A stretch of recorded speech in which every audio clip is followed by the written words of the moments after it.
नमस्कार, मैं प्रिया राज। आप देख रहे हैं एक न्यूज 24। आपको बता दें, बिहार के मुख्यमंत्री नीतीश कुमार के बेटे निशांत कुमार के राजनीति में आने के बाद सियासी गलियारों में हलचल तेज हो गई है।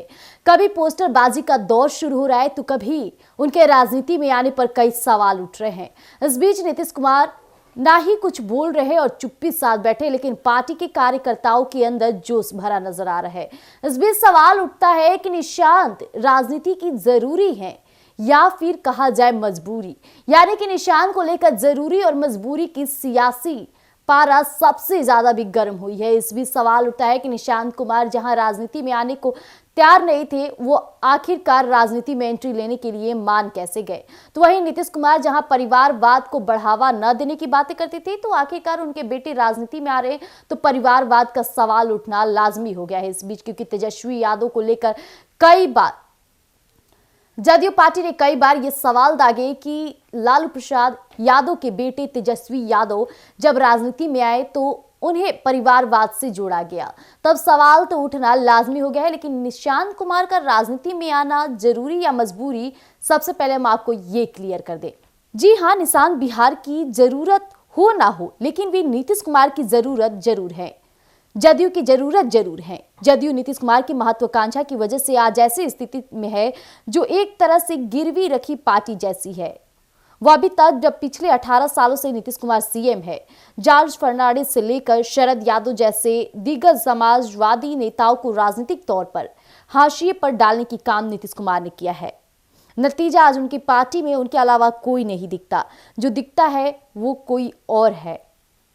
वो कम से कम समाजवादी मूल्यों वाली राजनीति तो नहीं ही करेगा। यह बात नीतीश कुमार अब भली भांति समझने लगे हैं, महसूस करने लगे हैं, और उन्हें यह अंदाजा आज से नहीं, काफी पहले से कि भाजपा ने 18 साल उनकी पालकी ऐसी ही नहीं ढोई है। इसका मुआवजा भाजपा को चाहिए होगा, और जदयू से बेहतर मुआवजा भाजपा के लिए क्या हो सकता है। लेकिन बिहार और देश की नब्ज समझने वाले लालू प्रसाद यादव ने संसद में ऐसे ही कह दिया था कि लोगों के मुंह में दांत होते हैं। लेकिन नीतीश कुमार के तो हमने सबने गौर किया होगा कि जब जब ऐसा लगा कि भाजपा बिहार में अपने दम या जदयू के नुकसान पहुंचाकर स्वयं सत्ता में आ सकती है, तो नीतीश कुमार की अंतरात्मा जागकर सीधे लालू जी के आवास पर सुबह की सैर पर चली जाती थी। और सुबह का सैर का यह शौक आज भी खत्म हो गया है। जरूरी नहीं है, जरूरी है कि उनकी पार्टी बचे, और पार्टी के बचाने का काम क्या सानज्य झा करेंगे? नहीं, निश्चित है यह काम निशांत करेंगे। आज तक मंडल कमंडल मंदिर मस्जिद की महागाथा के बाद भी भाजपा का रथ बार बार बिहार में ही रुक जाता है। दक्षिण पंथ की राजनीति को जैसे समाजवादी नेता शुरू से ऑक्सीजन देते रहे थे, वैसे ही बिहार में भाजपा को ऑक्सीजन मिला नीतीश कुमार से।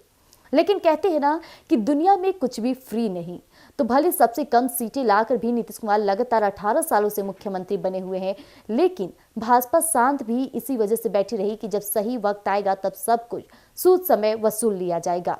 इसलिए याद करिए कि नरेंद्र सिंह लेकर वृषिण पटेल और जीतन राम मांझी से लेकर आरसीपी सिंह या फिर उपेंद्र कुशवाहा हो, सारे के सारे जब जदयू का दामन छोड़ते हैं तो सीधे भाजपा कार्यालय या उसके आसपास के लॉन में ही देखे जाते हैं।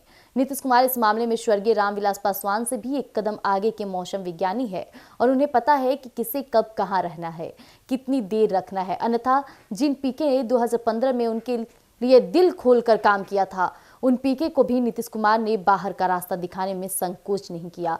अब ऐसे में जदयू के संजय झा हो या अन्य कोई नव समाजवादी नेता, कल को अगर भाजपा के सपने को पूरा करने की कोशिश भी करते दिखे तो क्या नीतीश कुमार चुप रह जाएंगे? उनके पास उनका बेटा है, सबसे भरोसेमंद। वैसे भी नीतीश कुमार कभी राजा नहीं रहे, तो निशांत को राजा का बेटा कहना भी गलत होगा। 60% युवा बिहारियों के बीच एक और युवा राजनीति में आए, इसमें बुराई ही क्या है? जैसा कि भी आपने सुना कि निशांत कुमार का राजनीति में आना सबसे भरोसेमंद माना जा रहा है। जहां बात किया जाए नीतीश कुमार और भाजपा के संबंधों को लेकर, तो अगर नीतीश कुमार कोई गलती करते हैं तो भाजपा को उसका भुगतान करना पड़ता है। ये बात सत्य है कि भाजपा ने कई ऐसे राज्यों में जाकर कार्य किए जो कहीं ना कहीं अपनी जीत का भी माला पहना, लेकिन रथ उनकी बिहार में आकर ही रुकती है। हालांकि 18 सालों से कमान संभाले हुए नीतीश कुमार, लेकिन अब निशांत की एंट्री होगी तो इस बीच सवाल उठता है कि उन्हें मजबूरी में एंट्री कराई जा रही है या फिर उनकी जरूरत है। तो बता दें कि तमाम पार्टी है जदयू के अंदर, लेकिन नीतीश कुमार को अब ऐसे व्यक्ति की जरूरत है जो सबसे भरोसेमंद है, जो पार्टी की नींव को मजबूती दे सके। तो निशांत को उन्होंने जो चुना है, हो सकता है कि निशांत उस पर खड़े भी उतरे। तो ऐसे तमाम अपडेट्स के लिए बनी रहिएगा एक न्यूज़ 24 पर। धन्यवाद।